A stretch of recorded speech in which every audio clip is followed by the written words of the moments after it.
Boss romance story. Her secret crush became her CEO. Chapter 1. Shadows in the Library. At 16, Eliza Walker was the kind of girl who slipped through crowded halls like a soft breeze, present but unnoticed. Her world was made of paper pages and inked emotions. Books were her sanctuary, characters her only companions. She loved poems, especially the kind that made her heart ache in quiet, beautiful ways. Then came Nathan Cole. He was not loud or loud looking. In fact, he was quiet too, but the kind of quiet that made others lean in, not look away. He walked with calm certainty, smiled with intention, and listened like the world was worth hearing. Eliza didn't know how to speak to boys, especially not ones who made her chest feel tight just by existing. One afternoon in the school library, her stack of books slipped from her arms. A dozen eyes turned. Embarrassment rushed to her face. Then came a hand, his hand, steady, warm, and offering help. For the first time, she heard his voice, soft, gentle, kind. That single moment became her favorite chapter, a shared love for a poetry book, a quiet smile, the brush of fingertips, enough to fill weeks with dreams. But dreams rarely play fair. Chapter 2. The Wallflower in Blue.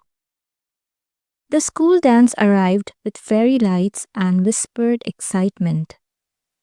Eliza had never gone before, but this year felt different. Hope, no matter how foolish, whispered that maybe, just maybe, he would see her. She wore a simple blue dress, the color of calm skies and fragile wishes. She stood by the gym wall, waiting for a miracle. Then she saw him, Nathan, dressed sharp, walking with confidence. For a moment, he looked in her direction, and her heart raced. But it wasn't her he walked towards. It was Rachel Green, the glittering, confident center of every social orbit. Nathan smiled at her, took her hand, and together they disappeared into the lights and laughter. Eliza didn't cry. She simply walked out. That night, she folded her blue dress into the back of her closet and folded away a chapter of her life with it. Chapter 3. Becoming Eliza. Years moved on, slow and steady. Eliza went to college, studied communications, and shed her invisibility like an old sweater. Confidence was not instant. It came in layers. She learned to speak in rooms that once swallowed her voice. She learned to lead, to shine. By 26, she lived in the city, worked in strategy and branding, and walked with quiet power. The old blue dress stayed buried, but the girl who wore it had not vanished. She had simply changed. Then came the offer. Bright Frame Solutions, a rising name in creative marketing. A leadership role. A chance to stretch her wings. She accepted. On her first day, she stood at the edge of her new office like a soldier, stepping onto a battlefield. Prepared, professional, and eager. Until the moment her new boss turned around. Nathan Cole, older now, sharper in a tailored suit, still carrying that quiet gravity. He greeted her with practiced warmth, no flicker of recognition, just a name in a resume. Eliza smiled, polite, collected. Inside, something old stirred and curled away again. Chapter 4. Unseen Again. Weeks passed. Eliza worked hard. Nathan praised her reports, nodded at her presentations, trusted her insights. Still, nothing in his eyes hinted at memory. It was fine. She didn't need him to remember. She was not that girl anymore. And yet, sometimes she caught herself watching him, listening for that same voice from the library, looking for pieces of the boy she once loved, wondering if he ever saw her at all. He didn't.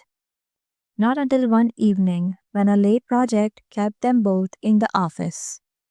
They shared pizza under dim lights, city glowing through the glass walls. He mentioned her hometown, North Bridge. She nodded, and for a moment the past trembled between them. "You remind me of someone I knew," he said quietly. She didn't answer. She didn't help him remember. Let him search. Chapter 5. The Memory Returns. It happened unexpectedly. She was finalizing a document, her full name typed clearly on the screen. Eliza Walker. He walked past, paused, and frowned at the monitor. His voice shifted. "Walker, not Bridge. Wait, did you go to West Hill High?" Eliza turned, eyes calm. "I did." He stared at her. She saw the exact second realization hit him. "The girl in the library? You dropped." She didn't speak. "You had a book of poems," he murmured, "and the blue dress, the dance." Finally, she met his gaze. He remembered. He sank into the nearest chair, stunned. "I can't believe I didn't recognize you. You look so different, confident. You were invisible," she finished. "No," he said quickly. "You were quiet, not invisible." But the silence between them said otherwise. Chapter 6. The Pursuit. After that day, Nathan changed. He began to watch her, not inappropriately, but with awareness, with something deeper. He lingered after meetings. He asked questions that were not about work. He brought coffee to her desk, tried to make her laugh. He was searching for a way in, but Eliza was no longer waiting. He invited her to lunch. She declined. He complimented her ideas. She acknowledged it without warmth. At every step, she was kind but distant. The roles had reversed. He, once the unreachable boy, now chased the woman who had already walked away. Chapter 7. A Quiet War. Nathan did not give up. Flowers arrived, small, thoughtful bouquets. Not roses, but wildflowers. He remembered she liked poetry. He left a handwritten note once, quoting a line from the book they both loved. It stayed unread on her desk for days before she tucked it into a drawer. Eliza was not cruel, but she did not open her heart easily. Not now. Not after learning that someone can see you only when they are ready, and not when you need them most. "You're different," he said one day after a meeting. "Stronger, smarter." "No," she replied softly. "You're just paying attention this time." Chapter 8. The Growl. The turning point came on a Friday evening, a company event. Eliza wore black, elegant minimal. Nathan found her on the rooftop, where the music below was muffled by sky. He spoke plainly for once. No jokes, no rehearsed lines. I was a fool, Eliza, back then, and maybe still now. She looked out at the skyline. You didn't see me then. I see you now. But only because I became someone you could not ignore. He flinched. That's not fair. It's not meant to be. He stepped closer, vulnerable in a way she never imagined. Let me try. Let me prove I'm not that boy anymore. And what if I'm not that girl anymore? She asked. He had no answer, and still he waited. Weeks passed by, slowly. Eliza let him in, not through grand gestures, but through quiet persistence. He asked, she answered. He listened, she watched. They talked about poetry, about regret, about the awkward years neither of them fully understood. He apologized again, genuinely, not for forgetting her, but for not seeing her when it mattered. She didn't forgive him easily, but eventually, one late evening, over coffee and soft city lights, she asked, why me now? Because now I'm ready to see the kind of woman who doesn't like to be noticed, the kind who makes her own light. Her heart, wrapped in years of self-protection, stirred, not with the thrill of first love, but the ache of something real. She didn't say yes, but she didn't say no. Chapter 10. Rewrite. Eliza did not fall into love like before. She walked into it, measured, cautious, but open. Nathan earned it. Every late conversation, every time he respected her pace, every truth he shared about the man he used to be and the one he wanted to become. Eventually, she allowed the wall to come down. They were not perfect, but they were honest. And that made all the difference.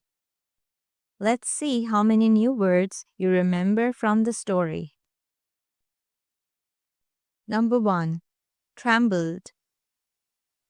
She nodded, and for a moment the past trembled between them. What does tremble mean here? A. Shook slightly, as if with emotion or nervousness. B. Ran away. The correct answer is shook slightly, as if with emotion or nervousness. Number 2. Persistence. Slowly, Eliza let him in, not through grand gestures, but through quiet persistence. What does persistence mean here? A. Continuing to try despite difficulties or resistance. B. Doing something once and giving up.